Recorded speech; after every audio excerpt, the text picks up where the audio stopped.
Anno 1602 was released in 1996 and started a city building and strategy series that survives to this day. Wait, is it a classic video? Maybe. We'll see. So Anno 1602, Creation of the New World as it was known in Europe, or 1602 AD in North America, is a real-time strategy city building game developed in Austria, in which you play as an unnamed European country with the general goal to explore the various islands on any given map, settle them, and start developing settlements.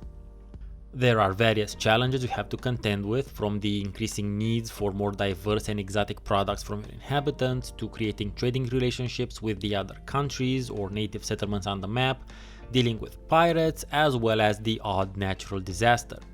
For a quick reminder about my history with the Anno series, I had never played any of them till 2018 when I played and reviewed Anno 1701 The Sunken Dragon. I started with that one for no other reason than it had the word dragon in the title. Sometimes choices come down to simple shit like that. Or stupid shit. Or both. I enjoyed myself sufficiently to follow up that review with its immediate sequel, Anno 1404, in 2019. Once I played that one, I decided to play and review all of the historically themed Anno titles because I like to have the complete set. Then in 2020 it was Anno 1503's turn, and that leads us neatly to this year, 2021, right now, when I'm reviewing the OG. So first things first, the tutorial is very quick and focused. Maybe because this is the first game in the series, and as such there's less features to deal with. But it takes you through the basics of setting up a settlement and understanding production chains, trading, and combat real quickly. This can and should be supplemented by looking through the manual. This was still the 90s, so reading manuals remained an important source of information about games. At first sight, the graphics might not look super appealing to our 2020s eyeballs, when we have become accustomed to realistic 3D graphics, stylized voxel graphics, pixel art, and everything in between at the same time. And all of these visual options look really great nowadays because of the absolutely insane amounts of processing power we have at our disposal. 23 years ago, it was different. If you're thinking of 1998, then you might be remembering the release of important 3D titles such as Unreal, Delta Force, and Half-Life. And you'd be very right. 3D games were blossoming into the rough equivalent age of the preteens back then. However, the same 1998 was also the year of titles such as StarCraft Commandos and Red Alert Retaliation. So when we take those latter examples into mind, Anno 1602 doesn't look out of place, especially when you consider it was made in Austria by an indie studio pretty much. All of that being said, the graphics kinda grow on you the more you play, and the more time you spend zoomed in. They're not as detailed as they would become in its immediate sequel, Anno 1503, but there is something endearing in their simplicity and in how much they manage to convey. And maybe simplicity isn't the correct word, because it's not like they're minimalistic or anything. In fact, I really appreciate how there are several designs for the initial basic houses that you build.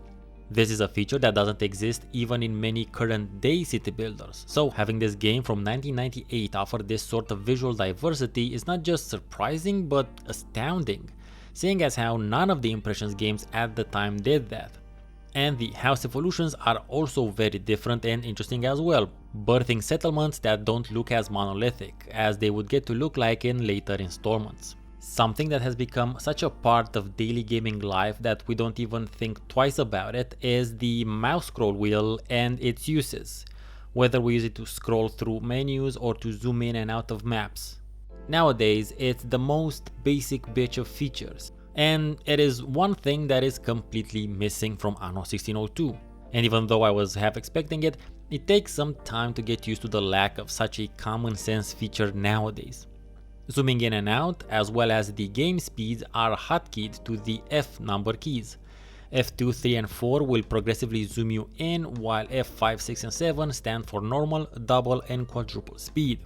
This goes a long way to making the game still fairly playable nowadays. It takes a bit to get used to, but you get there quite fast.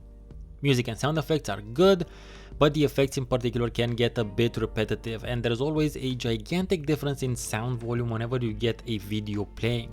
Whenever important events take place, such as discovering an ore or gold vein, or when you're attacked by pirates and such, a video will play and it will be super noisy. You have failed.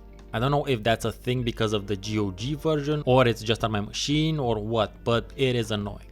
What is the one thing I always make a point of mentioning in any and all city building videos I make? The road system.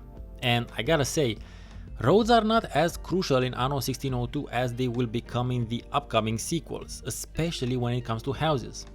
But let me talk about the visuals first, because I love this. The initial dirt road you can build is illustrated as a couple of parallel wheel tracks, which is what you'd normally see in truly rural areas where civilization hasn't completely gotten to yet and people still use horse-drawn carts for their daily lives.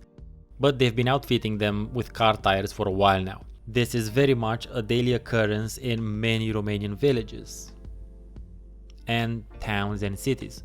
So now for the mechanics. As I said earlier, Anno 1602 is less road focused because it does not require your houses to have road access in order for them to be inhabited and evolve. The game still suggests they be made accessible by road so that the fire brigade can get to a fire, but other than that, Anno 1602 is where you can actually build homes willy-nilly, similar to what might have happened in the actual 1602.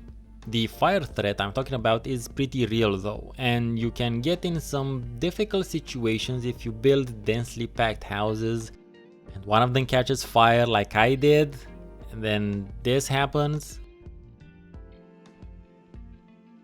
Otherwise, island exploration is super simple and straightforward. All you have to do is reach the island with your ship, click a button and wait a little bit.